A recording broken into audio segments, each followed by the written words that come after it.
Welcome back to the Dharma journey, where every step on the spiritual path is a gentle invitation to come home to yourself. This is not a place for seeking answers outside, but a sacred space that reminds you of what you've always known deep within, that right here, right now, within your breath, lies the seed of peace, mindfulness, and liberation. In the whirlwind of life, with its noise, pressure, and constant motion, most of us are quietly carrying an invisible weight. Sometimes it's worry for an uncertain future. Sometimes it's the weight of the past, unresolved and unspoken. Sometimes it's expectations, responsibilities, or the exhausting need to always hold it all together. Have you ever felt tired without knowing why? Have you ever sensed a heaviness in your heart, even when everything on the outside seems fine? Are you holding on to roles, identities, pain, or pressure, to the point that you've forgotten what ease feels like? If so, you are not alone. Many of us, whether successful or struggling, surrounded or alone, young or aging, are burdened by what we cannot see. The unspoken grief. The stories we silently tell ourselves. The pressure to be someone, do something, prove our worth. And the fear of not being enough, not doing enough, not having enough. These burdens don't rest on our shoulders. They live in the mind. They don't have form or name. Yet they pull the spirit down, day by day. We try to keep going, hoping that one more effort, one more achievement will bring relief. But the more we tighten our grip, the heavier everything becomes. And then, one day, maybe in the middle of the night, or in a quiet tear that falls without warning, you hear your heart whisper, "I'm tired. I don't want to carry this anymore." This video is for that moment. The moment you get honest with yourself. The moment you wonder, how can I let go of what no longer serves me? How can I live lighter, not on the outside, but in my soul? With today's topic, letting go of mental burdens, a path to liberation in the footsteps of the Buddha. We won't talk in theories or memorize dogmas. We'll gently walk alongside the Buddha's timeless wisdom, not to escape life, but to look deeply into it, and finally release what we've unknowingly clung to for so long. The Buddha didn't come to give us something to believe in. He came to help us see clearly, so we could let go of illusions, and live with freedom, clarity, and peace. This journey is not about becoming someone new. It's about returning to your truest self, the part of you that doesn't need to strive or prove, that already knows how to breathe, how to rest, how to simply be. Together, we'll uncover the luggage of the mind. The baggage of clinging, the weight of fear, the stories of identity, and the need for control. And with mindfulness and wisdom as our lantern, we'll begin to loosen our grip. Not in denial, not in resistance, but with understanding and compassion. As the Buddha taught, there is no path to peace. Peace is the path. And sometimes, peace begins not when we gain more, but when we finally stop holding on. You don't need to understand all of Buddhist philosophy to begin this path. You don't need to reach enlightenment to live more lightly. You only need to start, sincerely and gently, with your own suffering, and the possibility that there is another way. Let this video be a pause in your day. A soft exhale. A reminder that you don't have to carry it all, that some things can be laid down. And when you do, what remains is not emptiness, but space. Space for peace. Space for presence. Space for you. If something in today's message touches your heart, if you feel something inside you softening, even just a little, then we invite you to walk further with the Dharma journey. A place where you are not judged, not pressured to become someone else, but simply reminded of your right to rest, to heal, and to return home, to the stillness that's always been waiting for you. Part 1, Mental Burdens, the invisible luggage we carry. Some burdens can't be seen with the eyes. They don't bend your back, but they weigh down your heart. No one asked you to carry them, yet you do, every single day. They are the invisible luggage of the mind, the kind that silently shapes how we think, feel, and live, without us even realizing it. It might be a painful memory from childhood that you never truly released.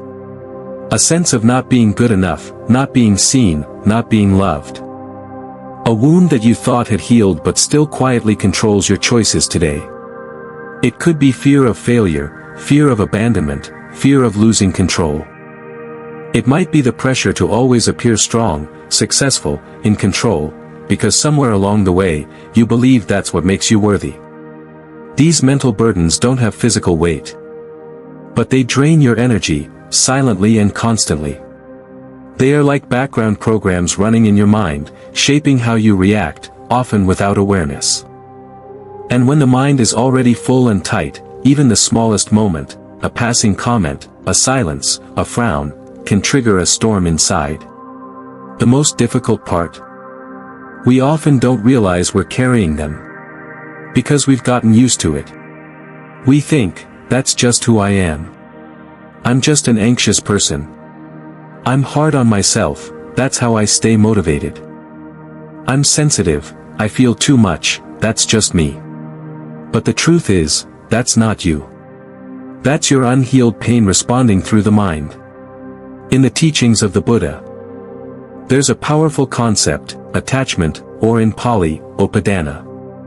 It refers to our habit of clinging, to thoughts, to identities, to emotions, to roles, to stories about ourselves and the world. For example, if you believe, I am a failure. That is not the truth. It's a belief you adopted at some point, maybe from others, maybe from your own inner critic, and you've carried it for years. You live as if it's true.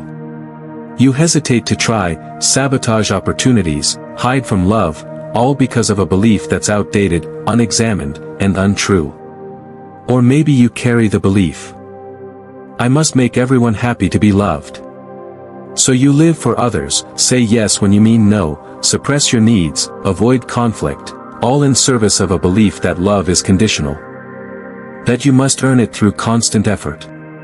The Buddha said in the Samyutta Nikaya, Connected Discourses, the world is bound by attachment. When there is no more grasping, the mind is liberated. This means, it's not the world that makes us suffer. It's how tightly we hold on to our expectations, our past, our self-image. It's how we replay the same story in our minds, again and again, hoping for a different ending. Picture this. You're walking through a forest, carrying a heavy bundle of firewood.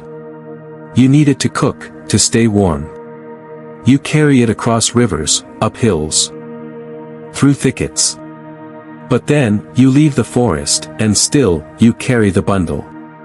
Even though you no longer need it. Your arms ache, your shoulders burn, but you don't let go. Because you've grown used to holding it. Our minds work the same way. We hold on to what once served us, like defensiveness, control, anger, anxiety, because they helped us survive something in the past. But even when the danger is gone, we still act as if it's here. We hold tight, because we're afraid of who will be without it. Ask yourself gently. If I stop being the person who always pleases others, who will I be? If I no longer identify with my pain, will I still know myself? If I let go of control, will I be safe? These questions form the invisible chains that bind us to suffering. They're the silent contracts we sign with our past, long after the circumstances have changed. But here's the good news. The mind can learn to let go. And mindfulness, sati, is the key. Mindfulness doesn't do anything magical. It simply brings light to what has been hidden in shadow. Like sunlight melting ice. Awareness begins to soften the grip. When you notice, I'm reacting from an old wound. When you see, this belief no longer serves me. When you can observe without judgment, without resistance, then something begins to loosen. The clenched fist of the mind begins to open. And in that space, even for a moment, you have a choice. You can set one burden down. Not all of them at once. Just one. One small thing that you recognize is no longer needed.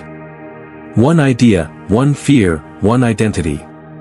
That you are finally willing to stop carrying into tomorrow. Are you still with me? Listening? Breathing?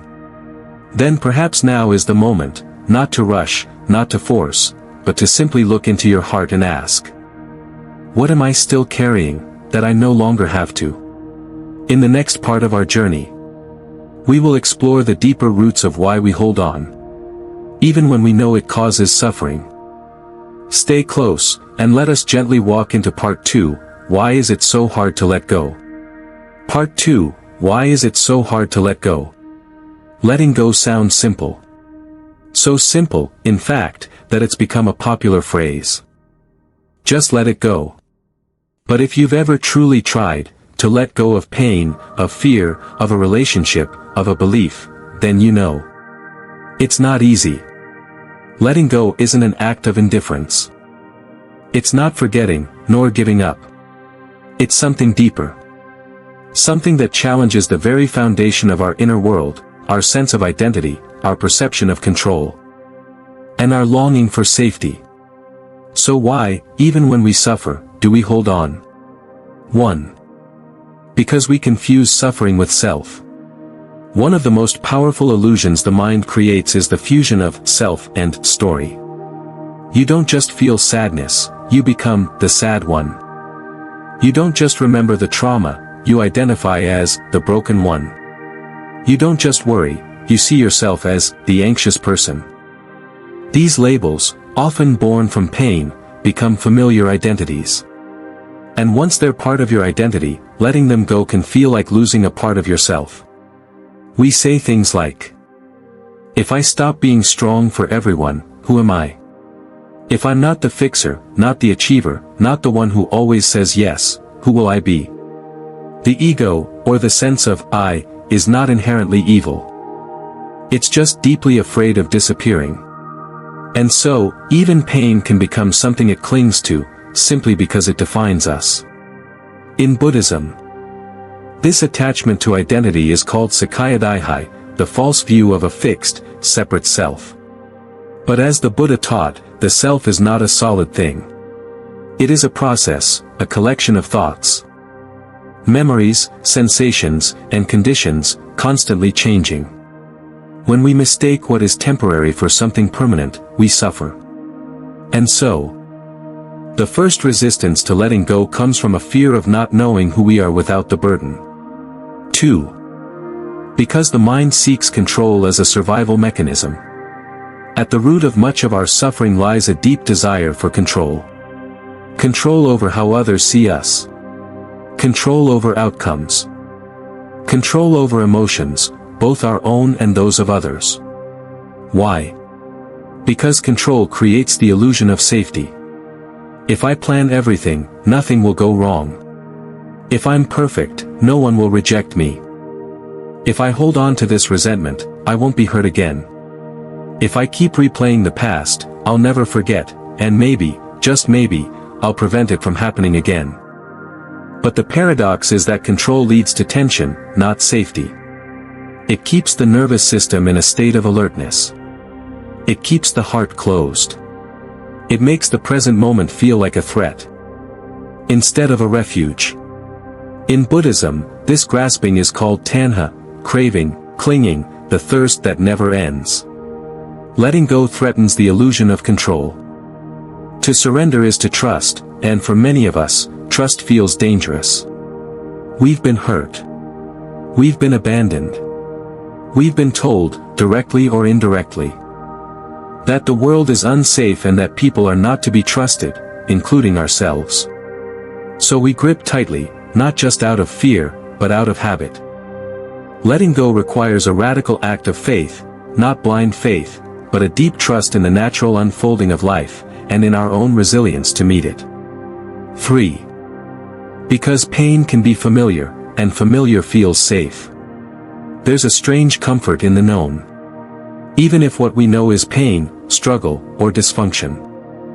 Have you ever stayed in a toxic relationship because the loneliness of leaving felt worse than the conflict of staying? Have you ever kept telling yourself the same sad story, just because it was easier than facing the unknown? Have you ever felt that healing would take away your edge or change who you are? Pain, especially long-held emotional pain, can become a companion. It may not be pleasant, but it's familiar. And the unknown, even if it holds peace, can feel threatening. The Buddha spoke often about habitual tendencies, the grooves in the mind that pull us back into the same reactions, the same emotions, again and again. These habits are not flaws, they're conditioned. Formed over years, reinforced by survival, family systems, culture, trauma. Letting go, then, is not just about dropping a thought. It's about stepping outside the familiar, into the unfamiliar space of freedom, and staying there, with courage. 4. Because letting go requires presence, and we often resist being present. To let go, we must first be here. But being here, fully present, means feeling what's actually happening inside us. The ache in the heart. The tightness in the chest. The tears that never had permission to fall. The anger that was never allowed to speak. Presence is a gateway to liberation, but it often begins with discomfort. It asks us to stop numbing. Stop distracting, stop running, and just be. That's why many of us resist mindfulness, even when we value it. We know that when the noise stops, the buried truths rise. And yet, the only way out is through. The Buddha did not teach us to escape suffering. He taught us to understand it, investigate it, and befriend it, so that wisdom could arise. Letting go is not passive. It's not about pushing feelings away. It's about making space for them to arise, move through, and dissolve, in the light of compassionate awareness. A path forward. So now that we see why letting go is difficult, what do? We start small. We start gently. We start exactly where we are.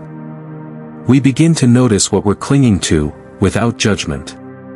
We learn to breathe with the discomfort, rather than react to it. We meet ourselves where we are, not where we should be. And perhaps most importantly, we practice forgiveness.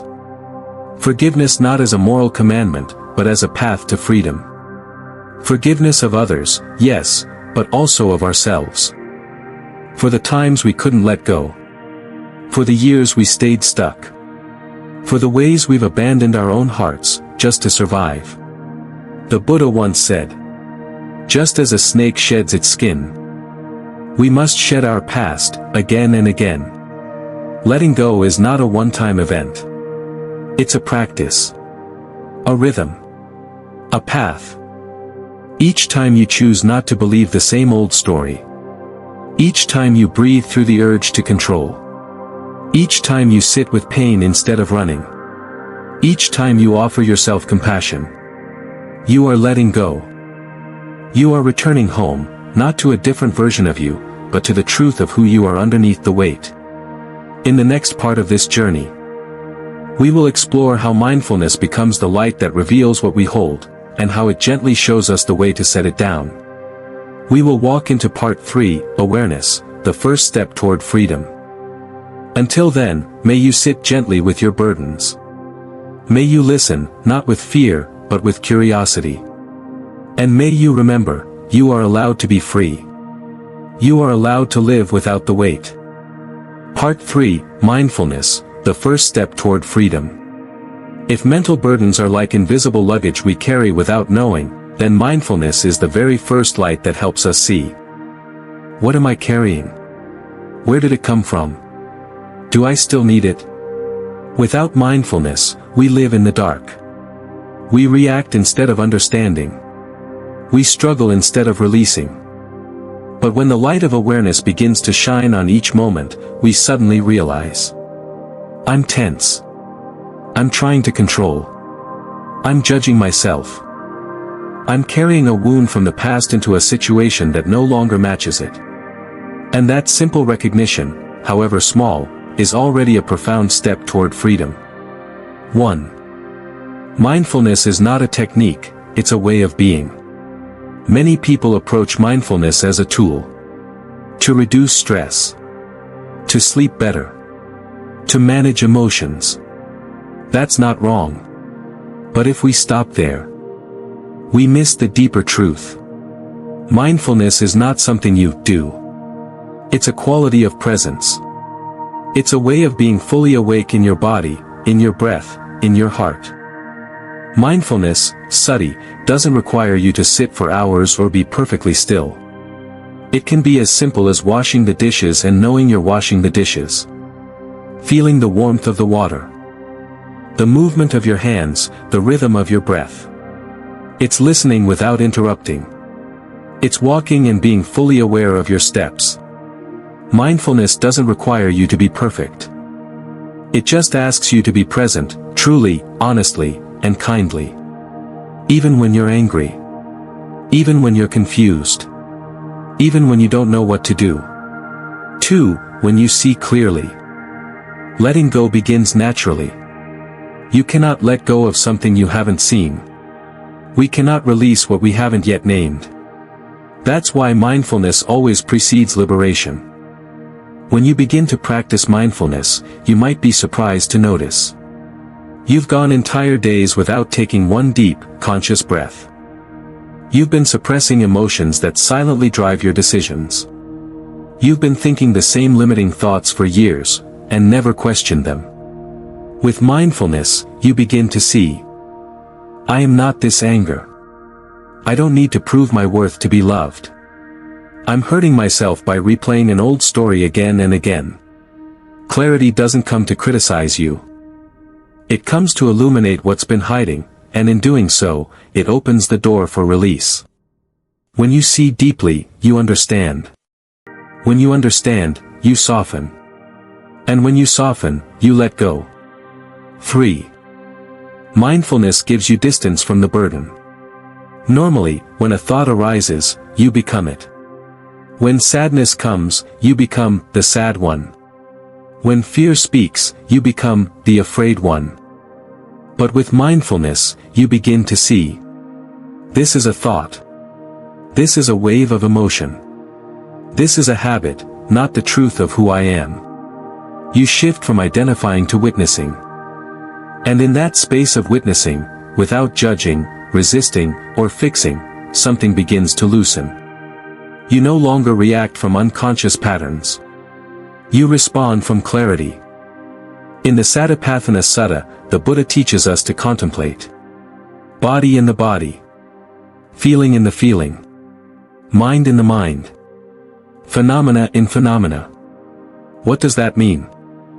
It means to observe everything as it is, without labeling, without clinging, without distortion. When we observe like this, our awareness becomes like open sky. Thoughts and feelings pass through, but no longer trap us. And the burdens? They begin to dissolve, not because we force them away, but because we stop feeding them. 4. You don't need perfect conditions to be mindful, you can begin now. You don't need to go to a monastery or a mountain. You don't need silence or incense or a special room. You only need this moment. Right here. Right now. With this breath. This sensation. This feeling in your chest. When you drink water and know you are drinking, that is mindfulness. When you notice tension rising, and you breathe instead of reacting, that is mindfulness.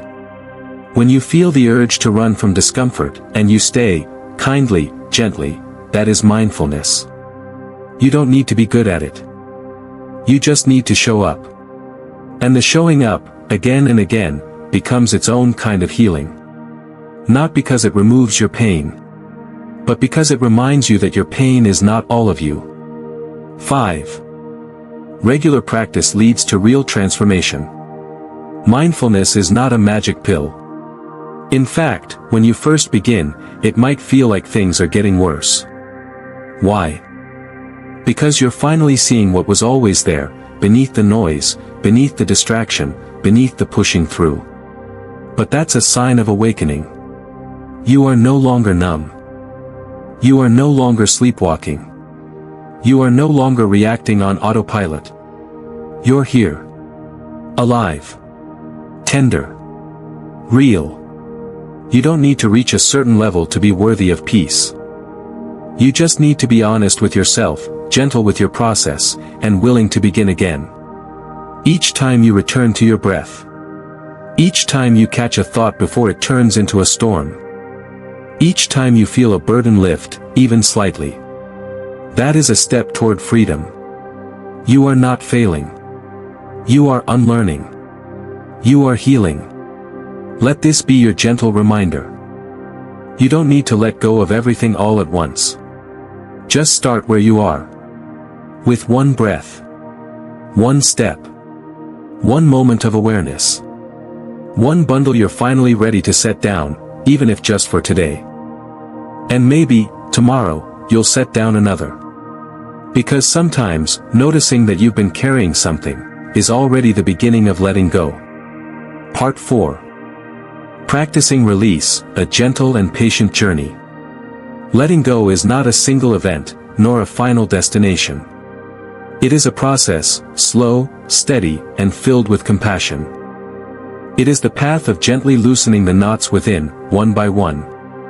The path of slowly setting down the invisible burdens we've carried for too long. The path of returning, step by step, to the lightness and peace that is already within us. On this path, there will be days when you feel as light as a drifting cloud, and days when it feels like you've taken a step back. But the wonder is, every time you return to your breath, to your awareness, you are walking forward, no matter how small the step. We may not be able to release everything in one day.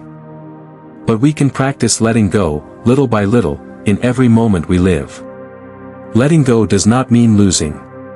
Many are afraid to release because they fear they'll lose control, identity, or status. But in the Buddha's teachings, letting go doesn't mean letting go of happiness, it means letting go of what blocks happiness from reaching us. Just as an open hand can receive new things. Only when we stop gripping pain, resentment, or the past, can peace enter our lives. Only when the heart is truly open, can it feel the relief of freedom. Every day offers a small chance to let go, even just a little. Some burdens have been with us for years, an old wound, a story of injustice, a sorrow we never processed. They become so familiar that without them, we fear we wouldn't know who we are. But letting go does not mean denying or forgetting. It means no longer letting that pain dictate who you are or how you live. It means sitting with your past and gently saying, I see you. I understand why you came. But I no longer need you to protect me in the same way. One of the most powerful stories in the Buddhist tradition that shows us the transforming power of release is the story of Angulimala, a murderer who became an enlightened disciple of the Buddha. Angulimala was once a brilliant student, but jealousy and manipulation led him down a dark path. He was deceived into believing that if he killed 1,000 people and wore their fingers on a necklace, he would gain ultimate knowledge. He had already killed 999. One day, he saw the Buddha walking calmly through the forest. Thinking this would be his final victim, Angulimala chased after him. Strangely, no matter how fast he ran, he couldn't catch up. He yelled, "Monk! Stop!" The Buddha turned and said, "I have already stopped. It is you who have not stopped." That one sentence hit like thunder. Angulimala froze. He didn't understand. The Buddha, with calm eyes and a compassionate voice, explained, "I have stopped causing harm. I have stopped creating suffering. But you have not stopped." That moment shattered something inside Angulimala. He collapsed in tears. And then, he bowed. He asked the Buddha if he could follow the path. From that moment on, Angulimala transformed. He became a monk, and later, an arahant, one who has awakened. He had let go of violence, anger, and the story of who he once was. This story is not just a tale of the past. It is a reminder to us all, no matter your history, it's never too late to begin again. No matter how heavy your burden, you can put it down, even today. Letting go doesn't require you to be someone special. You just need honesty, the courage to look at what you've avoided, and the willingness to soften. Peace isn't found far away. It's not in the future, and it's not in some perfect version of you. It is right here, in the moment when you stop fighting yourself. The Buddha never told us to escape this world. He told us to be a lamp unto ourselves. The peace you seek is not in another person, a different job, or a distant place. It is in the moment when you come home to yourself, to your breath, to your aching body, to your emotions, to your wholeness. Letting go can begin in the smallest places. Not just in grand epiphanies, but in the everyday moments. Forgiving a careless word. Catching a self-critical thought. Releasing the pressure to be perfect. Saying no when your heart is tired. Life offers you hundreds of moments to practice letting go. You just need to notice them. You just need to be present. And most importantly, letting go isn't erasing. It's embracing. Someone once asked, "If I let go of everything, what's left of me?" The answer: you. The real you, free from the roles, fears, and masks. Letting go doesn't mean pushing life away. It means you no longer let life own you. You can feel joy without clinging. You can sit with sadness without collapsing. Because you know it all passes. And your heart is vast enough to hold it all. On the spiritual path, no step is wasted. Every return to awareness brings you closer to real freedom. So believe this. You can begin again, right now. You are already worthy of peace. You don't need to let go of everything all at once. You just need to let go of one thing today. Because life doesn't ask you to be perfect. It just asks you to show up, honestly. And sometimes, simply being present, truly present, is the deepest letting go of all. Part 5, Stillness in the Storm, Liberation is not far away. When a storm passes, the earth remains. When a river rushes wildly, the riverbed still holds its shape. In the same way, within each of us, there is a place of stillness and silence, untouched by the chaos of emotions and thoughts. Yet many of us never discover that place, simply because we never stop long enough to return to it. Liberation doesn't come from running away from the world, nor from erasing suffering. It arises when we deeply understand the nature of suffering and stop clinging, even to the desire to be free from pain. From a young age, we are taught to be strong, to stay in control.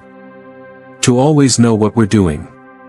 But the Buddha's teaching offers a different truth. True strength lies not in holding on, but in the courage to let go, not in giving up, but in releasing at the right time, to return to our natural state of freedom. Many believe the mind is the enemy. That peace will come only when thoughts disappear. But the mind is not the problem. It only becomes heavy when we identify with it completely, when we believe we are the negative voices in our head, the old wounds left unhealed, the worries of a future that hasn't arrived. It's not thinking that causes suffering. It's believing everything you think. When you become fused with a thought like, "I'm not good enough, I'll never make it," or "I'm unlovable," you can no longer see beyond it. You forget it's just a cloud, not the sky. The Buddha once said, "No one can harm you as much as your own untrained mind." But he also said, "No one can save you but yourself. No one. Not even me. You must walk the path alone." These words might seem solitary, but within them lies a profound trust. You already have what it takes to free yourself. Spiritual practice doesn't ask you to erase your thoughts or achieve some exalted state. It simply invites you to return, quietly, honestly. Without fanfare, without perfection. When you learn to sit with yourself, to stay even in discomfort, you'll realize something sacred. Stillness never left you. You only forgot it amid the noise of life. Think of your mind like a lake. When the wind blows, the water churns, and you cannot see the bottom. But the clarity of the lake has not vanished. When the wind stills and you wait long enough, the water settles, and what lies beneath is revealed. Your mind is no different. It doesn't need to be changed. It simply needs to be allowed to settle. The deepest letting go does not come from effort. It comes from seeing, clearly and tenderly, that there is nothing left to hold on to. When you stop resisting reality, when you stop fighting yourself, your heart opens, light as a kite no longer pulled by the string. There may have been moments in your life when you felt you had to do something to earn peace, to fix yourself, to become better, to be more worthy. But the truth is, you don't need to do anything, except stop. Only when you pause, can you truly see what's been moving inside you. And that's where healing begins. In the Buddhist sutras, there's a simple but profound story. A man came to the Buddha with many questions. He asked how to end suffering, how to stop being angry, how to overcome anxiety, how to be loved. The Buddha said nothing. After a long pause, he gently asked, "If a man is shot by a poisoned arrow, what should he do first?" The man replied, "Of course, take out the arrow." The Buddha said, "Yet most people don't do that. They are wounded, but instead of pulling the arrow out, they ask, 'Who shot me? From what angle? What kind of poison? What wood is the arrow made of?' And while asking all these questions, they die slowly in pain." This story reveals the habit of the mind, to analyze, control, dissect, instead of responding mindfully and directly. In life, there will be things you cannot explain. But you can always choose how to face them. You can choose to stop, to breathe, and to lay down the arrow in your heart. Letting go is not giving up, it's a rising beyond. Beyond ego. Beyond the old identity. Beyond the narrow story of who you think you are. And then, you see clearly. You don't need to strive to be lovable. You don't need to fight to be enough.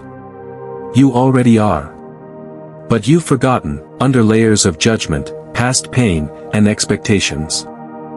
When you let go of just one of those layers, even a small one, you make space for life to move through you again. In that space, compassion can grow. Acceptance can take root. Peace can return, uninvited, unexpected, unconditional. Liberation isn't a prize to be won. It's the essence that has always been with you, waiting for you to stop running. And every time you practice letting go, a thought, a fear, a need to control, you peel away one more veil from your radiant mind. Trust this path. Even if today you let go of nothing monumental. The fact that you showed up, with awareness, is itself a quiet revolution. Walk gently. Let your steps be kind. Let go not to become better, but because you deserve to live lightly. No one can release your burdens for you. But when you let go, truly, you become free. And in that freedom, you offer freedom to others, simply by being. Part 6. The Art of Doing Nothing, Liberation Born from Stillness. There is a profound state in meditation that few ever fully encounter, the state of doing nothing at all. No effort to change the mind. No striving to reach some ideal state. No analyzing, improving, or fixing. Just simply being, with yourself, in this very moment. At first, this may sound meaningless. But on the spiritual path, this very non-doing becomes the doorway to a sacred kind of wisdom, the wisdom of non-interference. Not passivity, but intentional stillness. Not absence, but unconditional presence. It is the purest form of letting go, when you no longer feel the need to fix, adjust, or even improve yourself. Because every attempt to become something arises from a subtle rejection of what is. And in every effort to improve, there's an underlying resistance to the truth that's already here. When the mind is always in improvement mode, it never allows this moment to be enough. It pushes you into a cycle, becoming better, calmer, more awakened, but never fully living what is here now. The Dharma does not teach you to become someone else. It teaches you to see clearly what is present, with a non-reactive mind. To stay with yourself, nothing added, nothing taken away, nothing resisted. It invites you to give up the hunger to control life, not out of defeat, but because you've finally seen, all phenomena are impermanent, ungraspable, and free. Only when you remain with the present moment, without judgment or demand, do you begin to taste true freedom. Not freedom because everything is okay, but freedom even when it's not. A freedom that depends on nothing external. A kind of happiness without reason. Letting go of mental burdens doesn't mean erasing thoughts. It means no longer being ruled by them. You don't need to silence your thinking. You just need to sit down, breathe, and watch it pass, like clouds drifting across the sky, without clinging, without pushing, without naming or avoiding. The deepest practice isn't how long you meditate, how many sutras you've read, or how much you intellectually understand. It's measured by your capacity to be fully present with whatever is here. Whether it's a wave of anger, a feeling of loneliness, or the uncertainty of not knowing what comes next. To be present with all of it, not demanding that it go away. To be present like a mother holding a crying child, not to hush the crying, but simply to say, you are seen. You are loved. When you stop resisting yourself, the mind opens. And in that opening, liberation arises, not from having mastered the practice, but from a moment of unconditional acceptance of what is. This is a form of meditation that doesn't try to achieve anything, but slowly allows every illusion of achieving to fall away. A state in which you're not chasing peace. You become the space in which peace naturally arises. Not because there is no pain, but because you are no longer in conflict with the pain. True letting go happens not when you change the event, but when you change your relationship to the event. It's when a sorrow arises and you don't ask, how do I get rid of this? Instead, you smile softly and say, alright, come sit here. And you breathe with it, like breathing with an old friend who returned unannounced. The mind, at that moment, is no longer a battlefield. It becomes a vast, quiet field, where all emotions are allowed to pass freely. Without permission, without resistance. Buddhist wisdom is not found in lofty words, but in the raw experience of reality. In living, seeing, and accepting life exactly as it is. Enlightenment isn't far away, it begins the moment you let go of what is clinging to you now. Perhaps it's an identity you've outgrown. Perhaps it's an expectation you've placed on someone. Perhaps it's a wound you've been carrying for years. Or perhaps, it's even the idea that you must awaken. When you release even the need to let go, you step into a space where nothing needs to be achieved. And there, you realize, there's nothing to do, no one to become, nowhere to get to. Everything is already complete, right here, in this breath, in this step, in this gaze free of expectation. That is true freedom. Part 7. Coming home, letting go is a journey with no final destination. Throughout the path of returning to yourself, you might think there's a destination ahead, a place called liberation. Complete peace, or awakening. But the deeper you walk this path, the more you realize, there is nowhere to go. And no one you need to become. This whole journey, in the end, is a process of letting go, piece by piece, until there's nothing left to release, and no self left to do the releasing. We often begin by letting go of the obvious things, fear, anxiety, pain. Then slowly, we come to see that even the beautiful things, expectations, ideals, even the longing to awaken, are subtle forms of clinging. As long as there is still the idea that, I am letting go, or, I am on the spiritual path, there remains a sense of self quietly steering the journey, refined, quiet, but still present. True awakening doesn't create a new identity. It is the complete absence of identity. It is meditation without a meditator. Breathing without the thought, I am breathing. Living without labeling. Where everything becomes sacred in its simplicity. Where every action flows as part of a greater dance, without resistance, without ownership. In that space, you no longer live as a separate self struggling to survive. You move as life itself, vast, interconnected, ungraspable. There is no more striving. No more fixing. No more seeking. Only presence, pure, effortless, and free. Letting go of mental burdens doesn't mean becoming empty. It means becoming spacious enough to contain all of life. When your mind is no longer cluttered with control, worry, or resistance, you can welcome everything, joy and sorrow, clarity and confusion, just as they are. This is not passivity or indifference. It is a subtle aliveness, where you sense each movement of mind, body, and world, but you are no longer swept away by any of it. And then you realize, every moment is a teacher. Every breath is an invitation. Every time you return to yourself, you come closer to unconditional freedom. Letting go isn't something you do once and complete. It is a lifelong practice. Because life keeps changing. The mind keeps generating stories. New burdens may arise, in new forms, with new colors, but still rooted in clinging. That's why mindfulness must be renewed daily. Like a garden, if neglected, weeds will grow. The mind is the same. You cannot practice once and forget. You must live mindfully as a way of being, as naturally as breathing. And in that steady practice, something beautiful begins to unfold. You realize you're not moving toward peace. Peace was always here. You just weren't still enough to see it. There comes a moment when awakening is no longer a goal.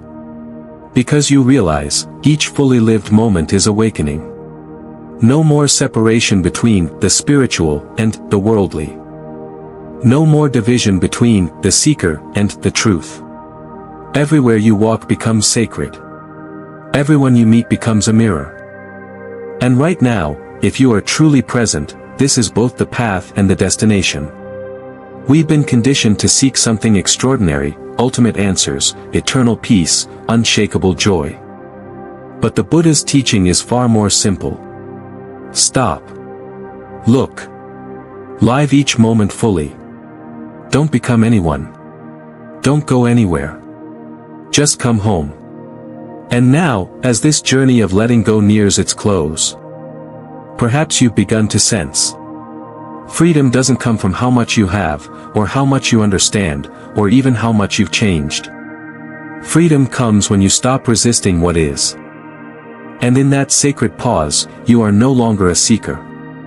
You become the truth itself, quiet, steady, like breath, like the earth, like gentle rain falling without reason.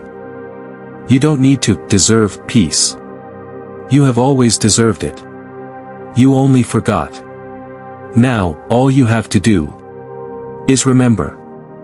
And in that remembering, the burdens fall. Silently. Without effort. Only you will know. You'll be sitting there, breathing out. And feeling lighter than ever before. Closing, lighter with each step back home. Life will not become less demanding. The world won't stop changing. There will still be discomfort, emotions without names, and unexpected turns. But amidst all of that, you can learn to carry less. You don't have to carry what isn't yours. You don't have to hold on to expectations that no longer serve you. You don't have to let the past weigh down your shoulders. You don't have to be okay all the time just to be loved or accepted. Because there is a profound truth you only realize after walking far enough, sitting still long enough, and being silent deep enough. You don't have to do anything more to deserve peace. Peace is not a reward for perfection. It is the spaciousness already within you, waiting for you to come home. Maybe you're tired. Maybe you've tried for too long to be someone even you no longer recognize. Maybe you've been carrying too much, simply because you thought you had to. And maybe today, all you need is this quiet reminder. You are allowed to set it down. Not because everything is resolved, but because you deserve to breathe, right here, right now. Letting go doesn't mean giving up. It means you're beginning to trust that you don't have to control everything in order to live fully. You don't have to know exactly where you're headed. As long as you're truly present with each step. You don't need to become the light. You just need to stop denying the light that's already within you. This is a kind of deep resting, where you no longer strive to be perfect to be loved, nor force yourself to be strong to be understood.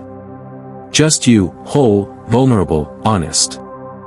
When you dare to stay with yourself, in uncertainty, on the weary days, through the sleepless nights, that in itself is the most radical form of compassion. Not toward others, but toward yourself, the one who has been through so much, silently. And if at some point while listening to these words, you felt touched, not by something grand, but by something deeply human, then maybe we have met, not in person, but in a quiet space where hearts recognize each other. If today's video spoke to you in some way, we invite you to stay with this channel. Not because it has all the answers, but because here, you will be reminded. You don't have to be perfect to be loved. You don't have to be strong to be understood. You don't have to pretend to be okay to be worthy. We no longer need to chase happiness. We only need to learn how to gently clear away what's blocking the joy already here. Each video here isn't a lesson, it's an invitation. An invitation to return to yourself. To your breath. To this moment. To a freedom that no one can take from you. And if your heart feels the need for that, hit subscribe and turn on the bell. Not just to follow the content, but so that every day you receive a gentle reminder. You're not walking this path alone. This journey of awakening, though quiet, is not lonely. And with every step you take, many hearts are walking with you. In the end, letting go doesn't take you anywhere. It simply guides you back home. And home is this very moment. This moment where you sit, exhale, and feel just a little lighter. For no reason at all. Thank you for being here with the Dharma journey. May each day bring you more lightness, more grounding, and more peace. On your sacred journey home.